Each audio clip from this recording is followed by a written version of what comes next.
Hello everybody, it's Adelaja here.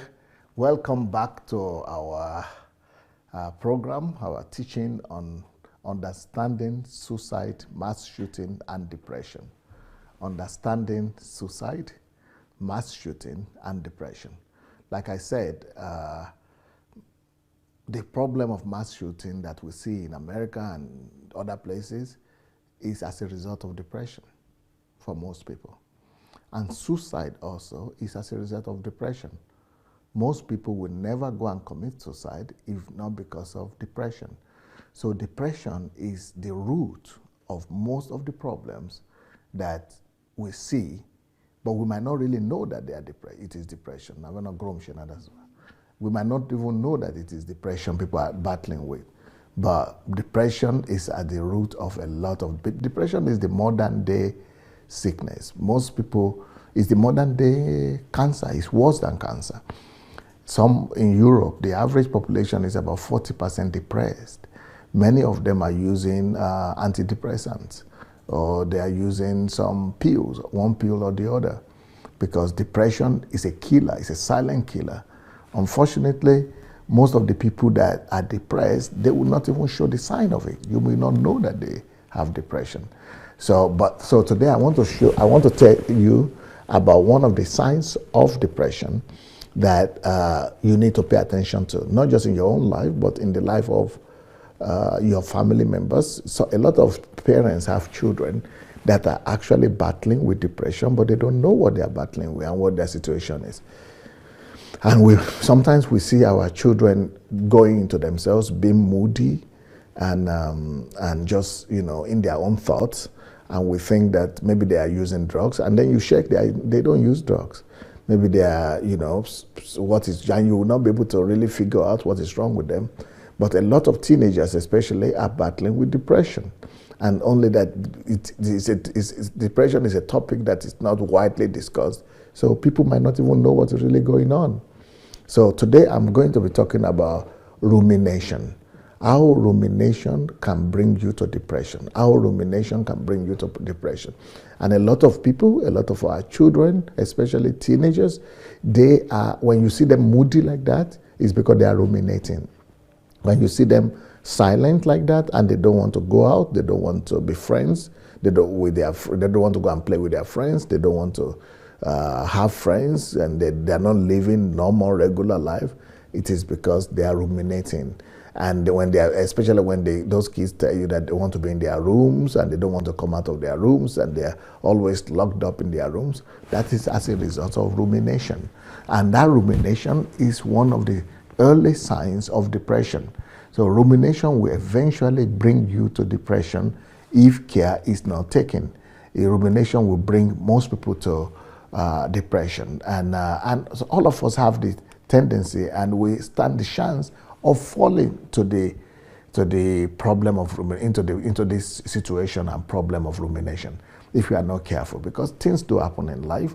We all face life situations, and life situations happen to you, and when things happen to you, you tend to think about them. And what is ruminating? Ruminate is is when somebody thinks a lot or thinks deeply about something. So you take one subject and you are just thinking about it all the time. That is ruminating. So ruminating is the act of thinking deeply and over again, coming back to the same thought, thinking over something again and again, over and over again. So, most of us, when things are good, we think about something, we just move on and go and think about something else or go and do something else. But when it is rumination means you have thought about it and you keep on going back to think about it. You block out every other thing from your life and you keep on thinking, keep on rolling and chewing and rechewing the same thoughts. So that is what we call ruminating. And why is that dangerous? When you are ruminating like that, it's a sign that depression is at the door. Either you are already in depression or you are about to go into major depression. Because what that rumination does is that it makes you, when you're thinking about that, normally it is not just about good things. When it is good things that you are thinking about like that, it will give you adrenaline. It will give you energy if it is good thing you are thinking about. But most of the times, when people are ruminating, we are talking about bad, negative stuff. So it is normally as a result of something bad that has happened in your life or in somebody's life, and then you are thinking over it again and again. You are thinking about it again and again. And when that happens, it will lead you to the feeling of hopelessness. Can we put the book How to Be in the Here and Now? Because that is one of the books that will really bring solution to us. But I will talk about that a bit later, I suppose. So ruminating is when you keep on thinking about that negative thing that has happened to you. And why did I say that all of us are susceptible to this? Because negative things happen in the life of everybody. Everybody could have negative things happen to them. And I'm sure negative things have happened in your life. But if that thing is especially painful, and that is what makes us to want to go and think about those things again and again. We are thinking about our losses, we are thinking about our pain, and we begin to pity ourselves. So the evil or the danger in this is that it will eventually lead you to begin to think that you are not good enough, to begin to think negative about yourself, to begin to have bad view about yourself, bad opinion about yourself. You begin to think that you are not good enough, that this thing happened to you because you are bad, or this thing happened to you because other people are bad, or this thing happened to you because you deserve it, because you are hopeless. And that is the most horrible stage, when you now begin to think that not just that you are not good enough, but when you begin to now accept the thought that you are hopeless or your situation is hopeless. That is when the danger comes in, because the depression leads you to hopelessness, and hopelessness leads you to suicide thoughts. And if you are the type that is, anything could happen. If you are the type that is vindictive, you might want to say, okay, I will not kill myself, but I will kill other people. Or I will not die alone. I'm going to bring other people down. So that is where we have mass suicide or mass shooting. So when you ruminate on depressive thoughts like this, you tend to feel worse about yourself, and low self-esteem, depression, and that is the evil about ruminating. So please, parents, look out for your children, and especially teenagers, to find out why are they thinking, what is the thing that has happened in their lives, why are they concerned. And most of the time they will not even tell you. They will not tell you what is going on. They will not tell you. They will just tell you everything is okay. But you as an adult should be able to find, to discover, this is a problem here. This guy, this boy or this girl is ruminating about something, and then you have to be able to talk to them and bring them to a place where they will be able to open up to you, and you give them the support to be able to get rid of that thought. If you don't do that, then you might want to take them to the professional. You might want to take them to a professional psychotherapist or psychologist, so that they will be able to talk to them, and they will be able to trust and open up and be able to resolve the situation. So, but if this is happening to you, if you are watching me right now and you are ruminating and you are thinking deeply about something or about some negative thoughts, so what can you do? What can you do if you are in that kind of situation to resolve a similar problem? What can you do when you are the one going through that kind of situation? Number one, the first thing you want to do is to redirect your thoughts. And that's not easy. That's not easy to redirect your thought, because when you are ruminating, it's like you are totally captivated by that thought. When you are ruminating, it's like you are under the power of that thought. It's like you don't have energy or power to think on something else.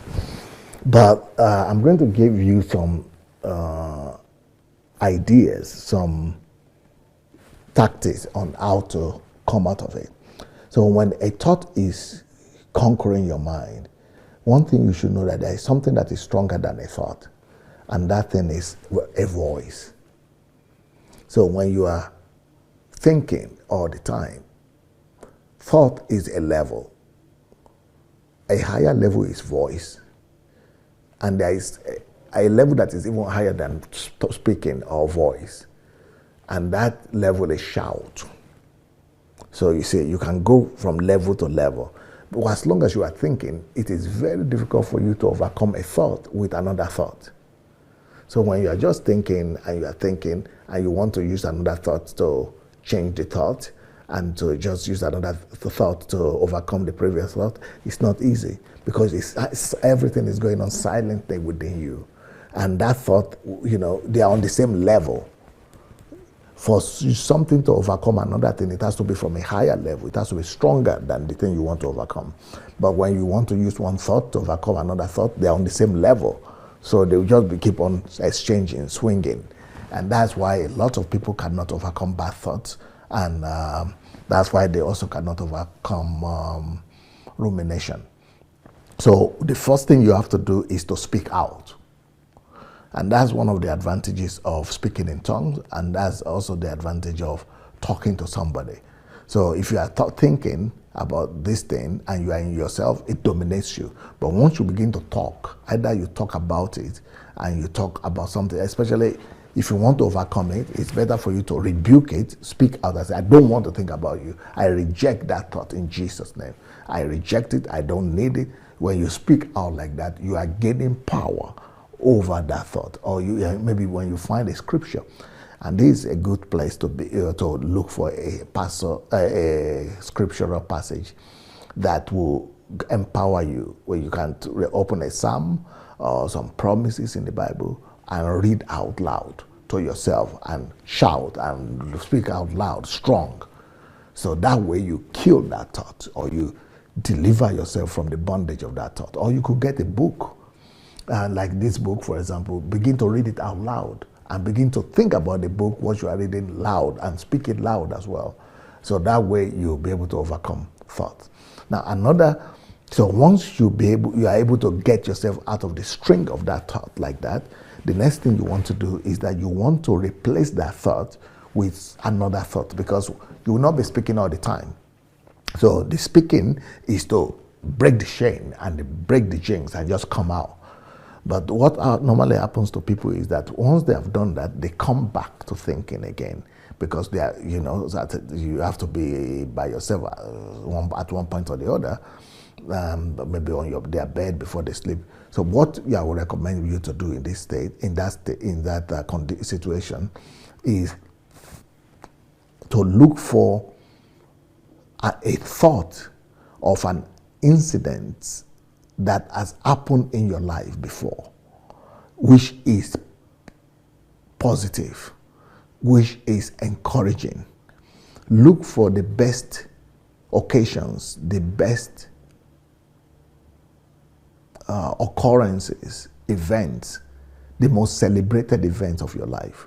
So when you're now alone and you want to go to bed, especially before you go to bed, and then the thoughts are coming, the negative thoughts want to come, just jump from that thought into the thoughts of the good things that have happened in your life. Begin to think about the good you are, the good things that has happened to you, and the positive things that got you excited before in the past. Begin to think about those things, embrace them, and picture yourself in those things. So that way you'll be able to forget and leave behind the depressive thoughts that have brought you to rumination. So that is, those are two things you could do, but you can do, there are some other things also you could do. Let me use a practical example here.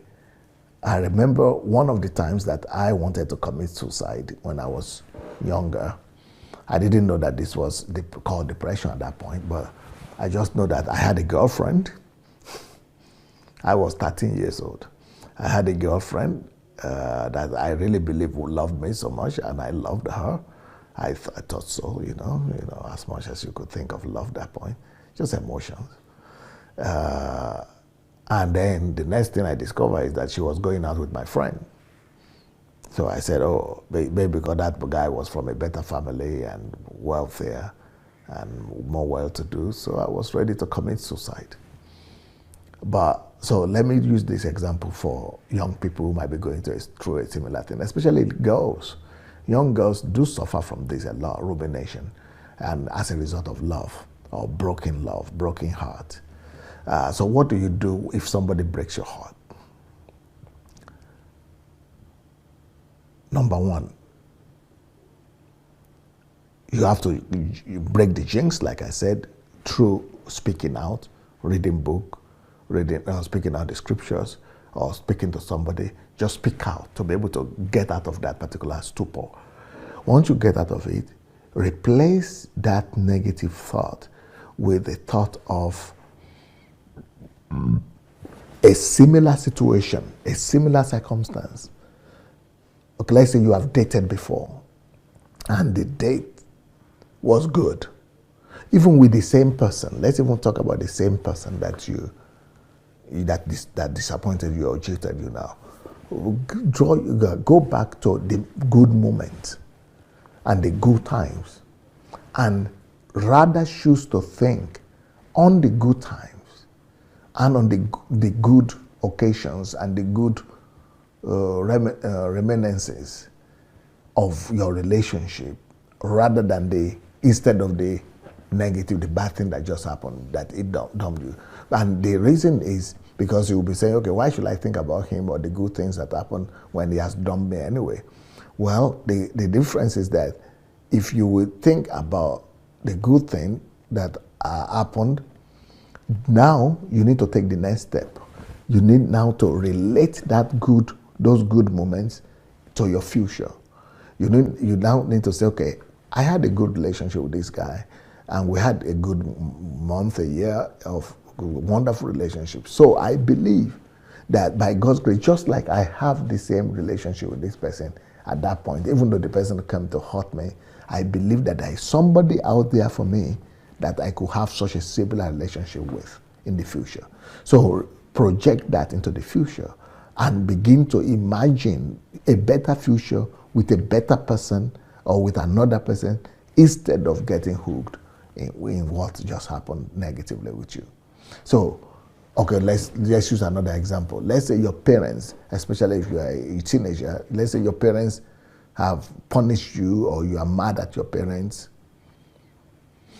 When the negative thoughts are overcoming you and you are thinking negatively about them, one thing you can do to overcome that is stop and remember the good moments.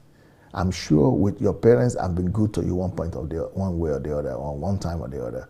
So go back to those times when things were good with them and begin to think of the things that they did that were pleasant to you. Think of the good memories and decide to dwell on those good memories, on the positive memories. And even though they are inflicting some pain or the other upon you right now, but it's a created way. Like no.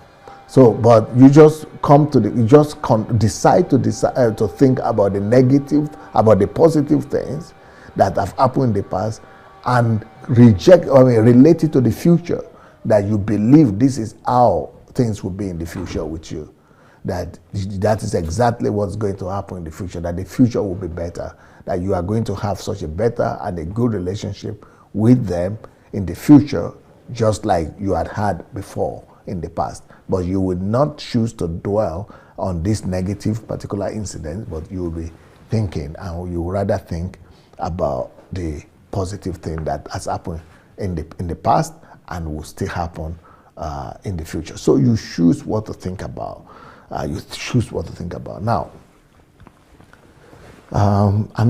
another thing that you could do to overcome rumination in your life, or you could help other people overcome rumination, is to get out of where you are, change your location. The change of your location could relate to a change in your dislocation. So let's say you have been in the house all the time, or you are in your room, because most people who ruminate, they are always doing just one thing. They are very routine-like, or they're just in one place. They are not interested in going out. So, but you need to overcome that. You need to get yourself out of that situation, get yourself out of that room, get yourself out of that routine, and go out of your normal schedule, your normal routine. Go and do something else. Especially, you can go and relate with other people, have fellowship with other people. You can go and visit families or teammates or colleagues. And then, but the most important thing is not just to change where you are, your location, but what is even more important is what I want to talk about right now. When you get to that new community or the new company of people where you're going to be in, make sure that you are in the here and now, in the new environment. You have to learn to be in the here and now. What does it mean to be in the here and now? That's why I wrote this book. How to be in the here and now. How to be in the here and now. What that means is that because if you don't learn the discipline of being in the here and now, you will be, no matter where you go to visit or what location you change, your thoughts will still be flying around. So for that not to happen to you, you need to make sure that you learn the art of being in the here and now by listening to what people are saying, by participating in their, you do activities, you are active in the conversations so as to forget what you not to even think about what had led you to where you are, with the negative things that you are thinking about. Participate in the new conversation. Distract yourself. The whole idea is to distract you from the nagging thoughts that have been bothering you. But that distraction will not happen if you are not in the here and now. You need to learn to be here in the now, to be in the here and now, and that's how that book will help you. So are there other steps that you could take that could help you to overcome rumination? Yes. You could decide to call somebody. Because when you are ruminating, you are always by yourself, inside yourself. Call your friend and talk about something else. Just call somebody that could excite you. Someone that could get you excited, or listen to people that could get you excited. But if you trust them, it's even better. If you trust them and you could talk to them, then open up to them. Open up to them about what you are going through, about the situation, about the thoughts that is bothering you, and maybe they will make you laugh. Sometimes it might even be good for you to go to some comedy shows or to go to some comedy parties. Just somewhere that will make you to forget about the situation you are in and be able to laugh. Or you could go to church. And then, it might be a good idea at this point to join a praise and worship team or a fellowship, a youth fellowship or church fellowship where you could, contribute and think about other people's problems. Because rumination is always connected with thinking about yourself. It's almost always connected with thinking about yourself. But instead of thinking about yourself, why don't you go join a charity organization, a social group, where you'll be able to think about other people, where you'll be able to talk and help other people and be able to find people who are worse than yourself and then be able to help them. When you are helping other people who are worse than yourself, you discover that you are coming out of your own dilemma as well. Those are good ideas for you to overcome. Those are some of the things you could still do to overcome this monster that we call rumination. So even though this monster is